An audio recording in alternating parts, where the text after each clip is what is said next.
కనీసం 3 టీఎంసీలు నీరైనా తీసుకొచ్చి ప్రజల దాహార్తని తెచ్చాలి. కరువు కోరల్లో చిక్కున్నటువంటి రాయలసీమ ప్రాంతాన్ని, నెల్లూరు ప్రాంతాన్ని ఆదుకోవాలని చెప్పి ఈరోజు జగన్మోహన్ రెడ్డి గారు తీసుకున్నటువంటి నిర్ణయాన్ని ఈరోజు తూట్లు పొడుస్తూ దానికి సంబంధించి మీ ఇద్దరు రహస్య ఒప్పందం కుదుర్చుకుని నువ్వు రేవంత్ రెడ్డి, ఆ తర్వాత మీరు ఏదైతే ఎన్విరాన్మెంటల్ క్లియరెన్స్ రాలేదని మాట్లాడుతున్నాడు ఈరోజు ఆ మంత్రి రామానాయుడు, దానికి సంబంధించి ఎక్స్పర్ట్ అప్రైజల్ కమిటీ ఏదైతే ఎన్విరాన్మెంటల్ ముందుందో దాంతో మీరు మాట్లాడకుండా మెతక వైఖరి అవలంబించి మీరు సన్నాయి నొక్కులు నొక్కి ఏదో ఒక విధంగా దానికి సంబంధించినటువంటి అనుమతులు రాకుండా చేసి ఈరోజు మీరు చేస్తున్నటువంటి దుర్మార్గం రాష్ట్ర ప్రజానీకానికి అర్థమైంది, రాష్ట్ర రైతులకు అర్థమైంది. కాబట్టి రాష్ట్ర రైతులు తిరగబడుతున్నారు.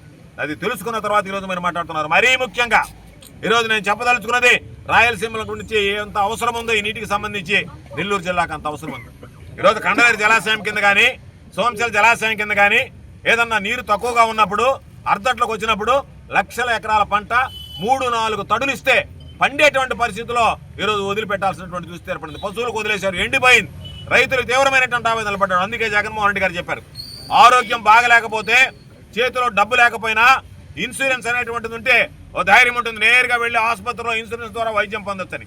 అందుకని ఈరోజు నీళ్లు తక్కువ ఉన్నా పాపం రైతులు మరలా వర్షాలు వస్తాయేమో, జలాశయంలోకి నీళ్లు వస్తాయేమో అని ఆశపడి ఈరోజు రైతులు పాపం పంట వేసుకుంటే ఆ పంట పండించుకోవడానికి వెసులుబాటు లేకపోతే, నీరు చాలకపోతే పంట ఎండిపోయేటువంటి పరిస్థితి ఉంటే ఒక్కరోజు రాయలసీమ ఎత్తిపోతల పథకం ద్వారా 3 టీఎంసీలు నీటిని మనం సోమశిలకి, అదేవిధంగా అవసరమైనటువంటి కండలేరు జలాశయాలకు తరలిస్తే దాని ద్వారా లక్షల ఎకరాలకి చివరి తట్టు అవసరమైనటువంటి 2-3 తట్టు